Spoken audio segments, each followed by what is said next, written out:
Hi, ഇന്ന് നമുക്ക് പൊന്നാന്തകരയെക്കുറിച്ച് അറിയാം.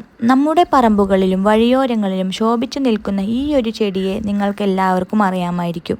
ഇതാണ് പൊന്നാന്തകര.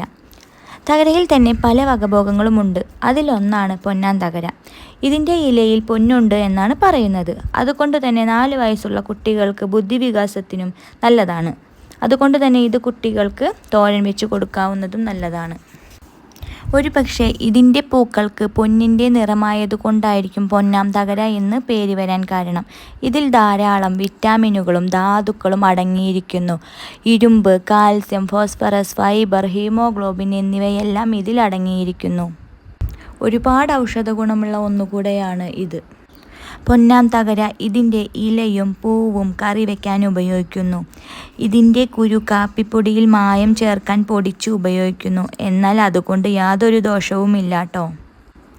ഇതിൻ്റെ ഇല മൃഗങ്ങൾ കഴിക്കാറില്ല. ജൂൺ മാസത്തിൽ മഴ പെയ്യുമ്പോഴാണ് ഇത് മുളച്ച് പൊന്തുക. നവംബറിൽ തന്നെ ഇത് ഉരുകിപ്പോകുകയും ചെയ്യും. നമ്മൾ നന്നായിട്ട് വളമൊക്കെ ഇട്ട് നന്നായി പരിപാലിച്ച് കഴിഞ്ഞാൽ ഇത് എപ്പോഴും നമുക്ക് കായ്ഫലം തരുന്ന ഒന്നുകൂടെയാണ് കേട്ടോ. ഇനി നമുക്ക് ഇതിൻ്റെ ഗുണങ്ങൾ അറിയാം. തടി കുറയ്ക്കാൻ സഹായിക്കുന്നു. ഇല തോരൻ വെച്ചു കഴിച്ചാൽ ഹീമോഗ്ലോബിൻ വർദ്ധിപ്പിക്കാൻ സഹായിക്കുന്നു. കാരണം തകരയിലയിൽ അയൺ ധാരാളമാണ്. തകരയുടെ ഉപയോഗം രക്തശുദ്ധീകരണം ഉയർത്താനും കരൾ രോഗങ്ങൾക്കും സഹായിക്കുന്ന ഒന്നുകൂടെയാണ്. ഇതിൻ്റെ ഇലയുടെ നീര് കുടിച്ചാൽ പെട്ടെന്ന് മാറിക്കിട്ടും. ശ്വാസം മുട്ടലിനും അതുപോലെ തന്നെ ചുമയ്ക്കും ഇത് ഉപയോഗിക്കാം. ചർമ്മരോഗത്തിനും ആയുർവേദത്തിൽ ഉപയോഗിക്കുന്ന ഒന്നാണ് ഇത്. പുഴുക്കടി, കുഷ്ഠം തുടങ്ങിയ രോഗങ്ങൾക്ക് ഇതിൻ്റെ വിത്തും ഇലയും അരച്ചിടാവുന്നതാണ്.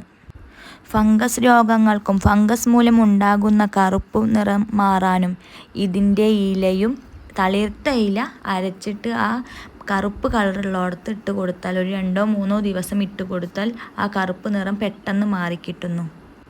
വട്ടച്ചൊറി ഉള്ളവരാണെങ്കിൽ ഇതിൻ്റെ തളിർത്ത ഇല അരച്ചിട്ട് ഒരു 2 ടേബിൾ ടീസ്പൂൺ നാരങ്ങ നീരും ഒഴിച്ചിട്ട് ആ ഫംഗസ് ഉള്ളയിടത്ത് വട്ടച്ചൊറി ഉള്ളയിടത്ത് അവിടെ തേച്ചിട്ട് ഒരു 2-3 ദിവസം തേച്ച് പിടിപ്പിച്ചാൽ തന്നെ നമ്മുടെ അസുഖം പെട്ടെന്ന് മാറിക്കിട്ടും. പിന്നെ അത് ഒരിക്കലും വരത്തില്ല കേട്ടോ.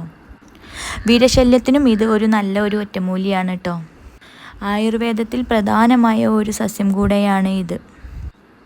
നമ്മുടെ പൂർവികരായ ആയുർവേദ ആചാര്യന്മാർ തകരയുടെ മഹത്വം മനസ്സിലാക്കുകയും അതിനെ മനുഷ്യനിർമ്മിതമാക്കി ഉപയോഗിക്കുകയും ചെയ്തു.